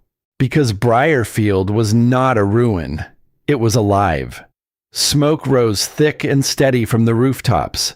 The gardens below ran green and ordered, heavy with growth. People moved through the lanes with purpose, with ease, the way people move only in a place that has decided it is going to last. He heard a child laugh somewhere. He heard a hammer ringing against wood. He heard the ordinary music of a settlement that was thriving. And at the heart of it, though he could not yet see her, he felt her, not the bond. The bond was gone, dead and dissolved, and he had grieved that on the road. This was something else. The simple, unbearable knowledge that she was there, close, whole, living a life that had nothing at all to do with him. He did not make it 10 steps down the slope. They came out of the trees to meet him. No snarl, no weapon raised. That was the thing that unsettled him most. He was an alpha king. He had faced down war parties and rival packs and challengers twice his size. He knew how to answer aggression. He did not know how to answer this. 3 wolves stepped onto the path in front of him, and at their head stood an old gray wolf, broad through the shoulders, with eyes the color of river stone. The old wolf folded his arms and looked at him with a calm that carried more authority than any crown ever had. "You need to turn around," the old wolf said. "No heat, just fact." Thorn drew himself up to his full height. He reached for the voice that had bent 1,000 wolves to his will. "I am the Alpha King of Hollowmere," he said. "You are a man standing on someone else's land," the old wolf answered. "And the person who leads here did not send for you." The words struck harder than a blow, not because they were cruel, because they were true, spoken plainly by a wolf who would clearly fight him if he took one more step. And behind that wolf, more were stepping out of the trees. Ordinary faces, a young mother, an old man, half-grown pups who should have feared an alpha king and somehow did not. They were not afraid of him. They had something he had thrown away, and it had made them brave. "I need to see her," Thorn said. His voice cracked on the word need. "She is not yours to demand," the old wolf said. And Thorn, Alpha King of a falling pack, had no answer for that at all. So he waited. He stood at the edge of another wolf's territory, like a stranger at a gate that used to swing open for him without question. And he waited. An hour, then 2. The sun moved across the sky, and the shadows turned, and he stood there in the dirt, with his pride peeling off him, layer by layer, and the wolves of Briarfield watched him the whole time, quiet, unbothered, in no hurry at all. That was its own kind of answer, he understood. The waiting. They were showing him, without a single word, exactly how much his urgency was worth here. Nothing. When the message finally came back, it was simple. She would see him in the clearing by the river, in the open, with witnesses. He walked toward it like a man walking toward a verdict. And then he saw her, and he stopped breathing. She stood near the water's edge in the late gold light, and she was not the woman he remembered. Her hair was longer now. Her posture was different, open and settled, not the careful, guarded stillness of a woman braced for the next disappointment. She stood like someone who belonged to the ground beneath her feet, and she was carrying a child. The swell of it was unmistakable beneath her dress. Thorn felt the earth tilt under him, a whole turning of seasons, a whole life she had built, and at the center of it, a child that had grown in the dark while he slept beside a woman he did not love and told himself he had chosen well. The distance between them was maybe 20 paces. It felt like the width of a canyon. He took a step, then another. She did not move toward him. She did not move away. She simply watched him come with those steady, clear eyes, and the silence held everything between them. Every morning he had walked past her. Every night he had turned away. Every choice that had told her, over and over, in 1,000 small ways, that she was not quite enough. Ilawen, he said. Her name broke in his mouth. She waited. He reached for the alpha in himself, the authority, the words that had always come so easily before. The pack needs you, he said. Hollowmere is. Things have fallen apart since you left. The borders, the bonds, the order of it. People are leaving. A man died. We need. That is not what you should say first. Her voice was quiet, not angry, not cold, just clear. And it cut clean through every rehearsed speech he had built on the long road east. He stood there exposed, an alpha king with no script. That is the first thing out of your mouth, she said. The pack needs you, not, I am sorry, not, I was wrong. The pack needs you. She tilted her head slightly. You came all this way, and the very first thing you reached for was what I could do for you. Again. The silence stretched, and she let it stretch. She let him sit in the discomfort of not knowing what to say to a person he had wounded so deeply that distance had become her only medicine. I am sorry, he said at last.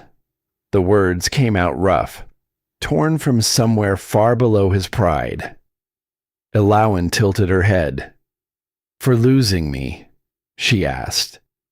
Or for hurting me. Because those are different things, Thorn. And you need to know which one you mean before you say another word to me. He opened his mouth. He closed it.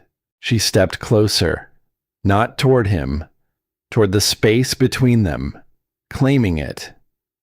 You did not betray me the night you marked her, she said. You know that, do you not? That night was just the end, the wound everyone could see. Her voice did not waver. You betrayed me every single morning you woke up beside me and decided I was not enough to claim. Every council where I sat in silence and you never once said my name. Every time someone asked why your healer wore no mark and you let the quiet answer for you.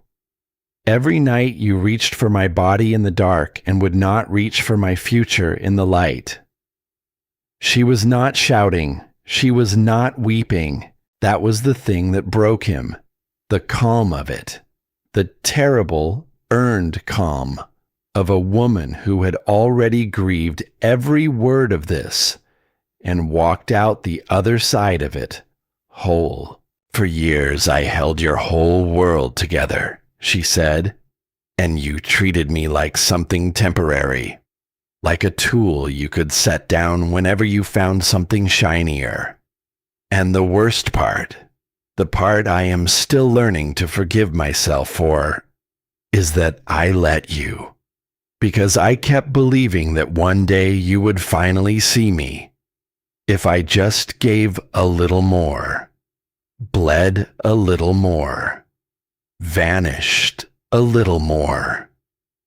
She pressed a hand to the swell of her belly. That woman is gone, Thorn. She did not survive the night you marked another woman in front of the whole pack. The one standing in front of you now is someone else entirely, and she is not for sale.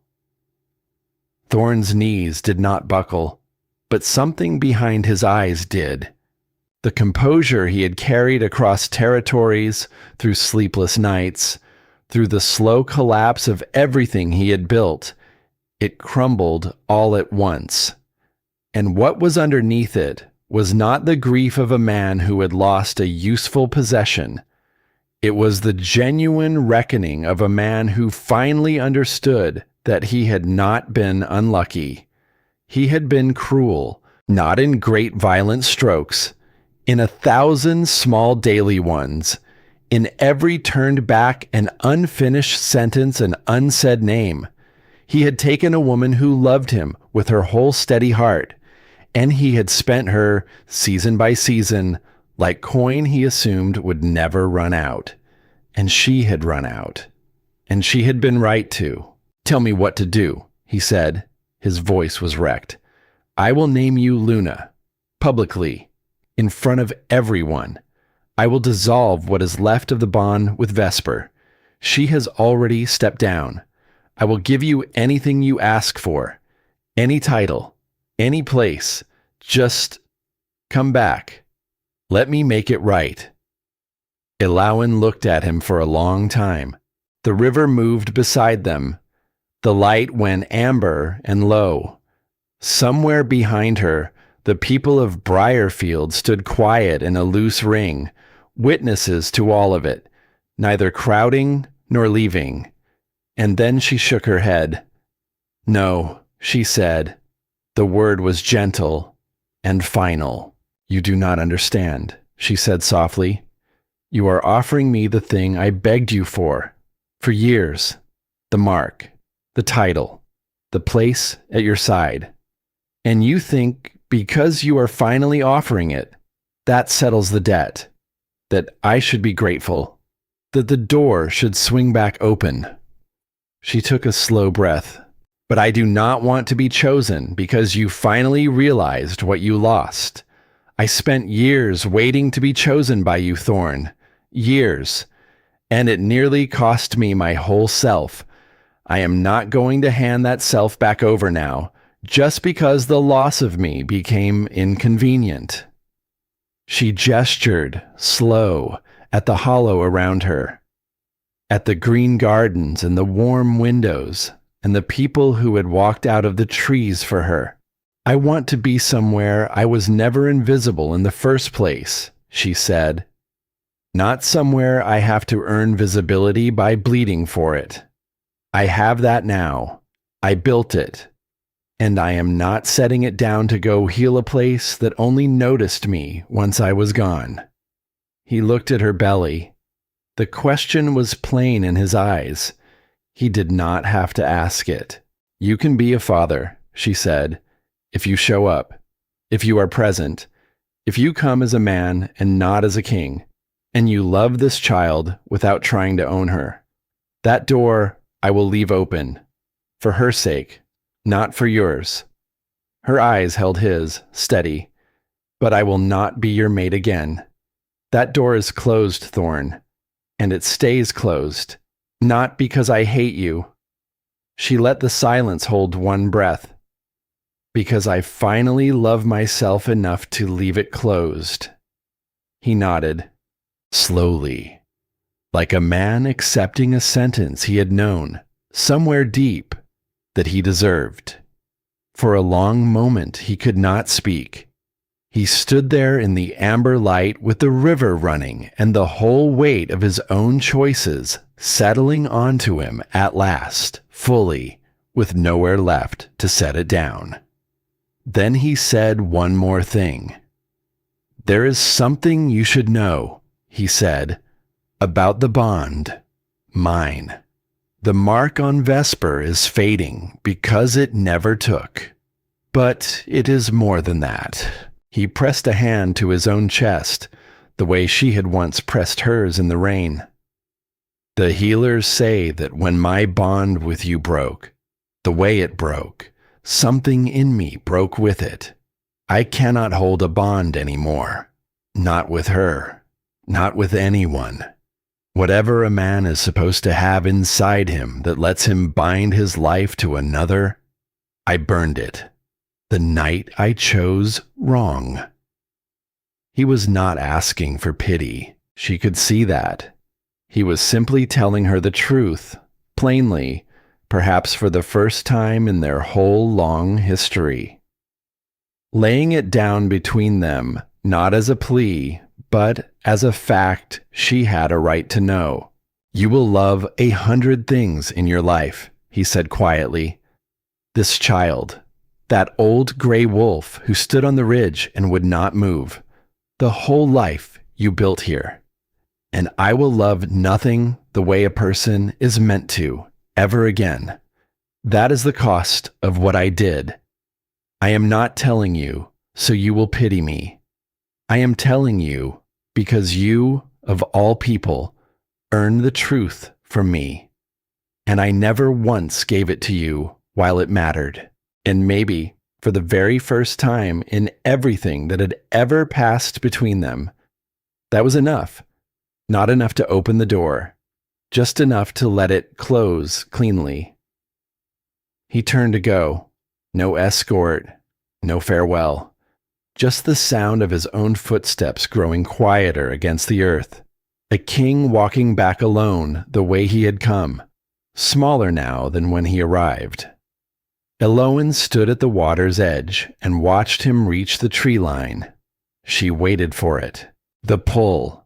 The old invisible cord that used to tug at her chest every single time he turned his back and walked away from her. For years that pull had ruled her, had bent her, had sent her chasing after the scraps of his attention like a starving thing. She waited for it to rise. Nothing came. Just the wind moving through the trees, just the river running over stone, just the small certain weight of the child beneath her hand, and her own heartbeat, steady and whole, and answering to no one in this world but her. He reached the trees. He paused there, just for a moment, a dark shape against the gold. She thought, perhaps, he was waiting to see if she would call out, if some last thread would pull her after him. She did not call out, and he stepped into the trees, and the trees took him, and he was gone. Eloin breathed in. River water, green earth, wood smoke from the hollow, the clean, cool turning of the evening air, and underneath it all, faint and warm on the breeze, the scent of the home she had built with her own 2 hands, full of people who had stood in the trees for her and asked for nothing back. She breathed out, and she did not feel empty. She did not feel the grief she had braced for. She felt, instead, the quiet, enormous peace of a woman who had finally said the true thing out loud to the one person who most needed to hear it, and then watched herself stay standing afterward. Behind her, Bram came to stand at her shoulder. He did not touch her. He simply stood there, close, the way he always did, steady and present, and asking for nothing. "You did not go," he said quietly. "No," she said, and she smiled, out at the empty tree line, at the place where the past had finally walked away for good. "I am already home." The seasons turned, and Briarfield did not just survive. It grew. It grew slowly, and without any noise at all, the way roots grow beneath the soil, spreading quiet and patient in the dark, long before anyone above ground ever notices the tree has doubled in size. One season, the hollow held 30 souls. The next, a few more. Families came up the trade road and did not leave. Lone wolves wandered in worn and weary, and slowly, season by season, unclenched. And at the center of all of it, though she would never once have called herself the center, was Eowyn. She did not rule it. She would have laughed at the word. She tended it, the way she tended everything, with patient hands and a watchful eye, and the deep, unshakable belief, earned the hardest way a belief can ever be earned, that a person is worth far more than the use you can wring out of them. The Hollow learned that belief from her, not because she preached it, because she lived it. Because every single day, in 100 small ways, she treated the quietest soul in Briarfield as though they mattered exactly as much as the loudest. And people, it turns out, become what you treat them as. So Briarfield became a place where everyone mattered, and a place like that grows. The child came in early spring. She came in the middle of a storm that knocked the light out of half the settlement. Rain hammered the roof like 1,000 small fists. The wind bent the young trees double and tore at the shutters and howled down the chimney until the fire leaned and shivered. Eowyn labored through the long, wild night by candlelight, the flames guttering and steadying, while the storm threw itself against the walls like something that wanted in. Orla was there, of course. Those warm, worn hands that had caught more babies than anyone could count. Calm in the chaos, murmuring the old steady words that women have murmured to other women in storms since the very beginning of things. And so was Tamsin. The girl who had walked across a whole wild to find her now knelt at the foot of the bed, with her sleeves pushed up and her jaw set hard. The knowledge Eowyn had poured into her over so many quiet evenings finally found its purpose in that storm-lit room. It was Tamsin's hands that guided the child into the world. Tamsin's voice, steady and sure, the old stutter gone the way it always went when she forgot to be afraid, that said, "She is here. Eowyn, she is here. She is perfect." And then, beneath the drumming of the rain, a small, furious cry. A daughter. They named her Wren. She had her mother's dark eyes already, even new to the world and squalling, and a grip that startled everyone who held her, a fierce, small fist that closed around an offered finger and would not let go. As if she had decided already, in her first hour of life, that she belonged here, and fully intended to hold on to it. Eowyn held her against her bare chest while the storm broke up outside and the first pale gray light came creeping in through the rattling window. And she wept. Not the old grief. That was long gone now, washed downstream. This was something else. The overflow of a heart that had been told for years that it was not enough. Now cradling living proof, warm and breathing and entirely hers, that it had always been so much more than enough. "You will never have to earn your way into being loved here," she whispered into the soft, dark hair. "Not for one single day. You were wanted before you ever did a single thing to deserve it, and you always will be." It was a promise. She meant to keep every word of it. She refused the title. They offered it more than once. The wolves of Briarfield, as the seasons passed and the place grew thick with life, came to her with the idea of it, gentle and earnest and a little shy. Lead us, be our Luna, be our Alpha in everything but the name. You are already the heart of this place. Let it be true out loud, where everyone can see. Each time she refused, with the same quiet smile, because she understood something now that she had learned at a terrible price. A title was not the same as worth.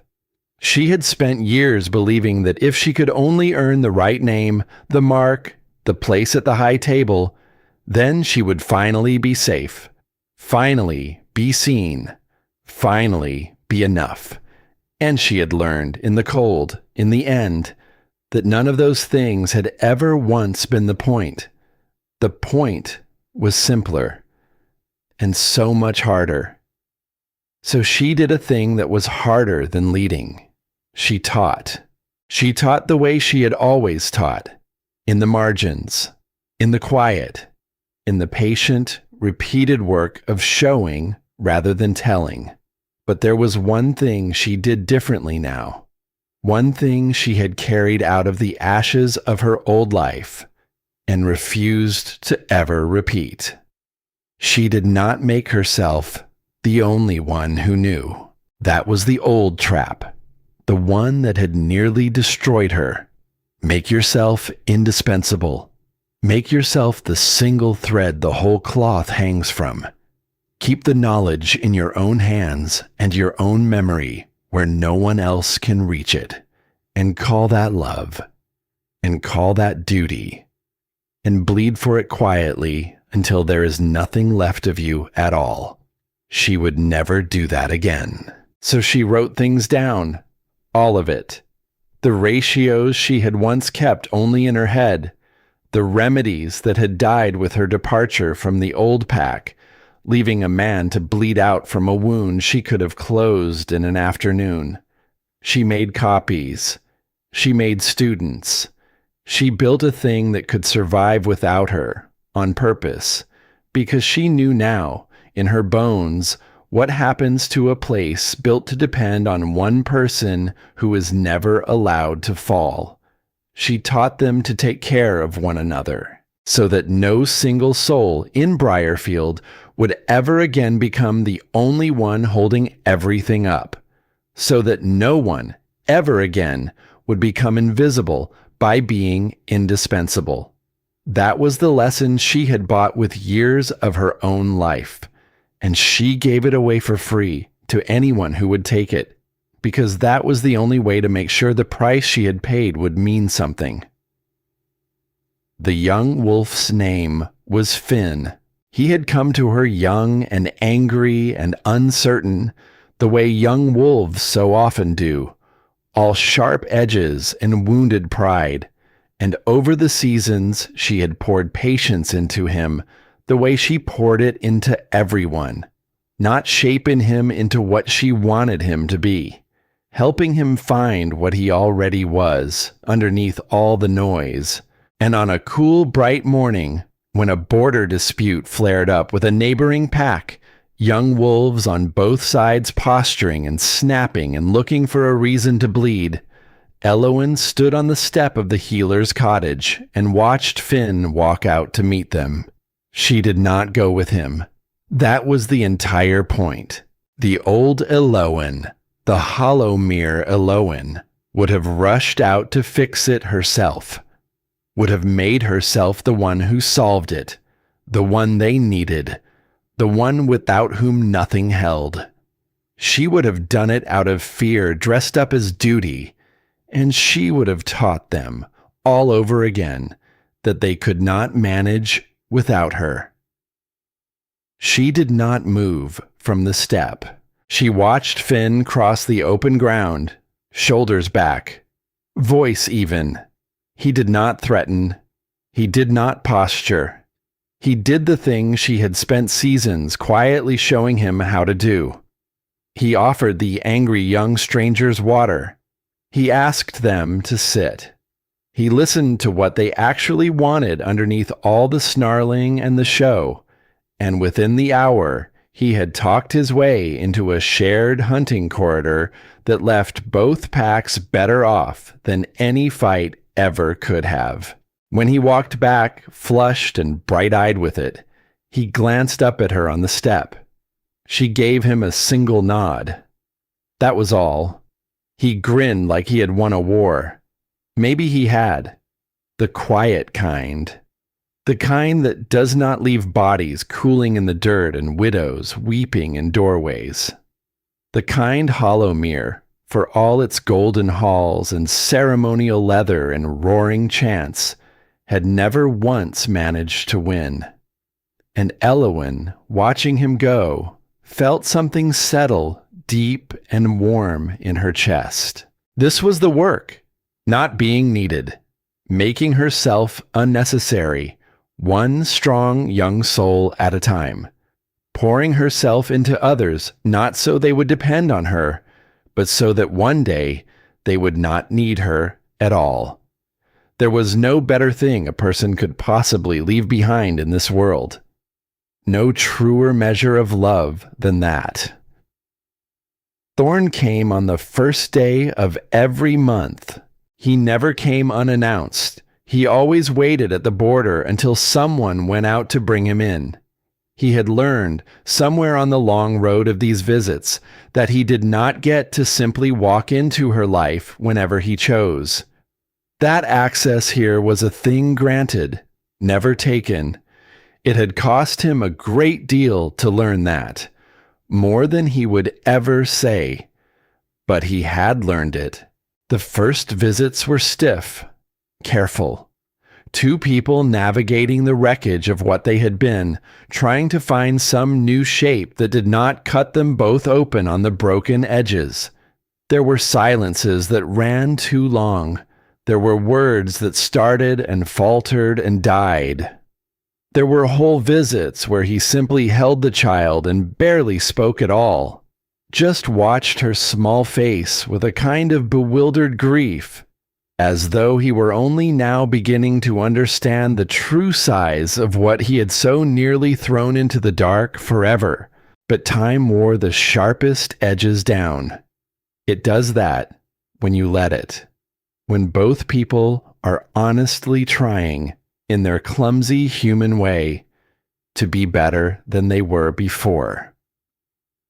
On one particular visit, late in the year, he sat in the front room of her cottage with Wren in his arms.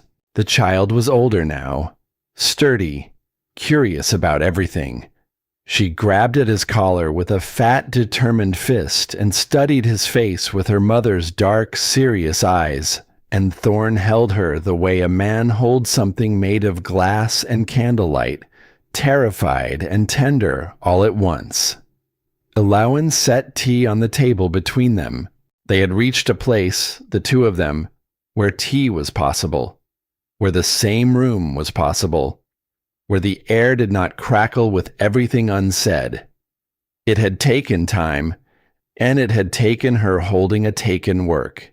And it had taken her holding a very clear and very gentle line, again and again, until he finally understood that the line would not move, no matter how long he leaned on it.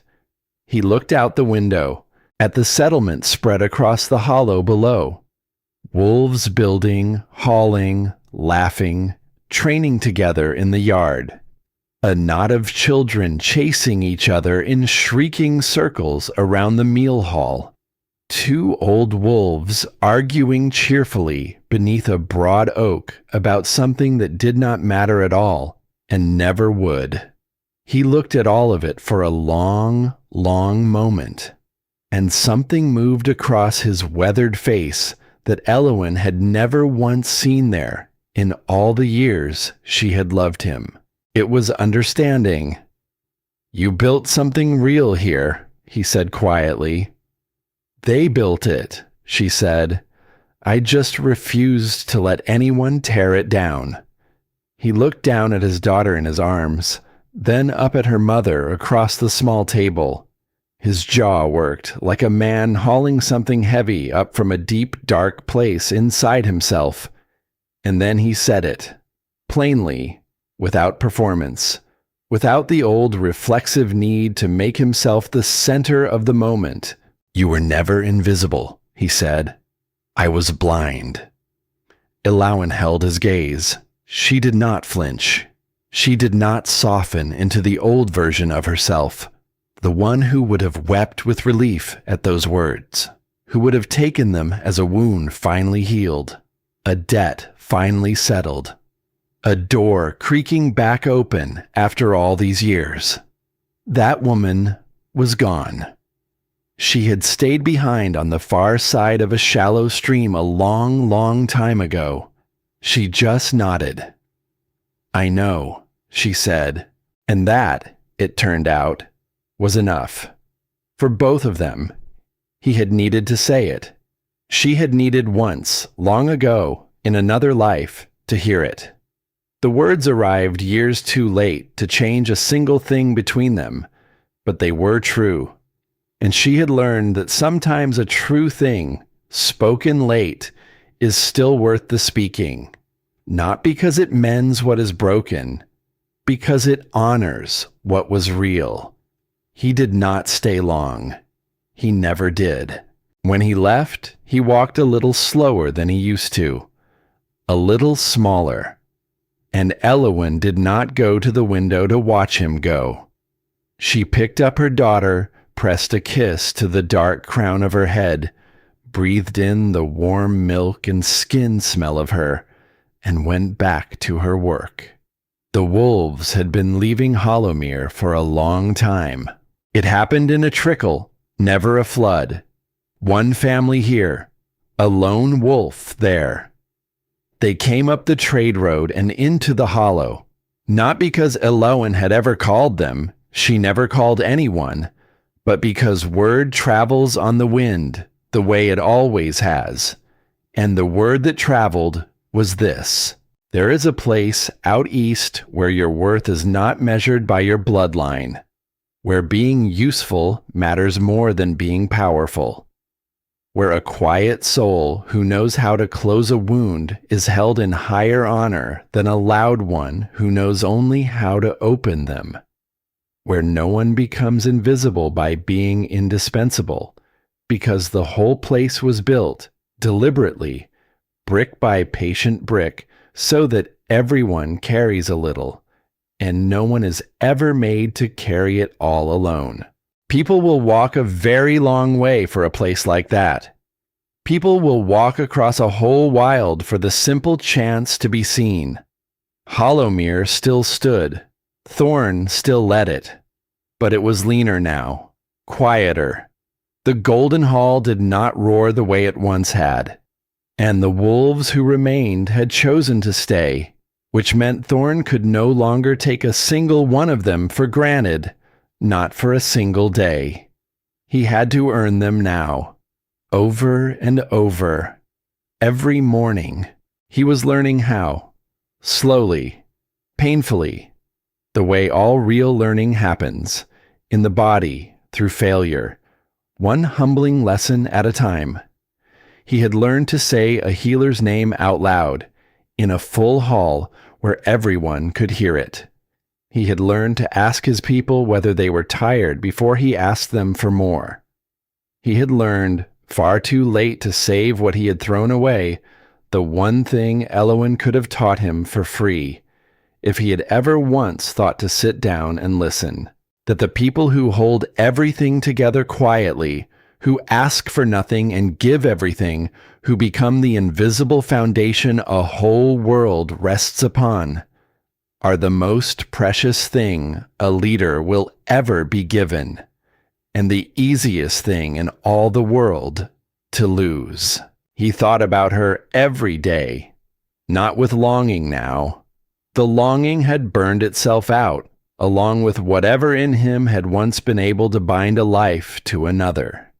He thought about her the way a man thinks about a lesson carved into him with a blade, permanent, instructive, a scar that taught him, finally, how to be a little less of a fool with the people who remained. It was not redemption. He knew that. Some things do not get redeemed, but it was change. And change, late and hard and real, was the most he had any right to ask for.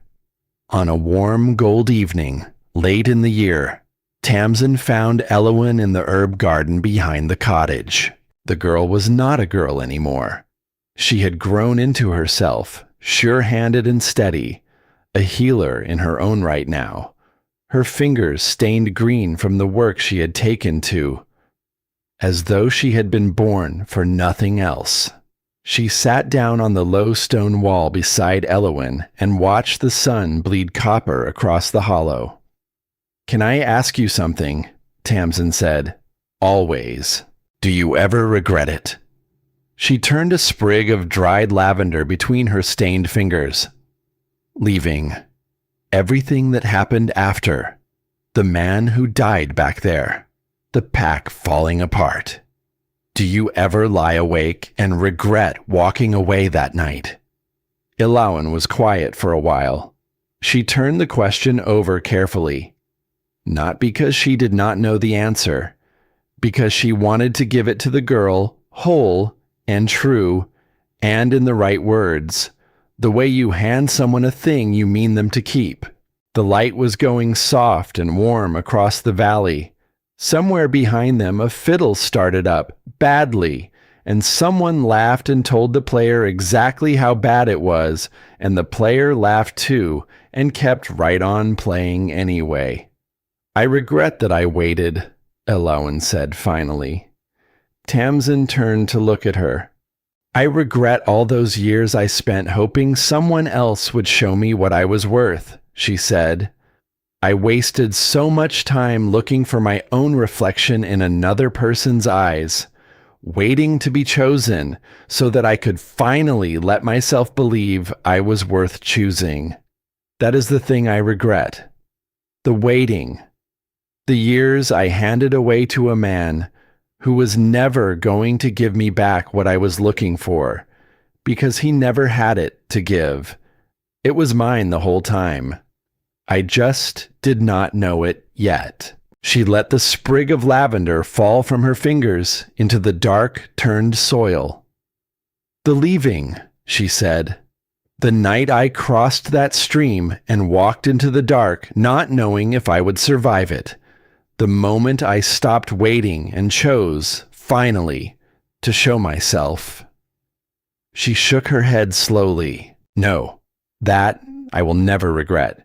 Not for a single breath. Not for the coldest, hungriest, most frightened night of it. Because everything I have now grew out of that one choice. This child, this place, you, the whole life I am sitting inside of right now. All of it grew from the moment I decided to stop being invisible and let myself be seen." She looked at the young woman beside her. This girl she had taught to grind a poultice and find her voice and walk across a wild alone. "That is the only thing I want you to carry out of all of this," Elowyn said. "Do not wait the way I waited. Do not give your years to hoping that someone else will finally notice your worth and hand it to you like a gift on a cold morning. Your worth is not theirs to give. It was never once theirs to give. It is yours. It always was. And the day you decide to live as if that is simply true is the day your real life finally begins." Tamsin nodded, slow, and something in her young face settled.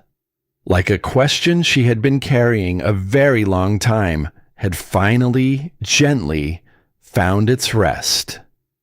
Bram was there through all of it, quiet, steady, the way he was about everything in this world. He never once asked Elowyn to be more than she was, or less than she wanted to be. He never tried to lead the life she had built with her own two hands.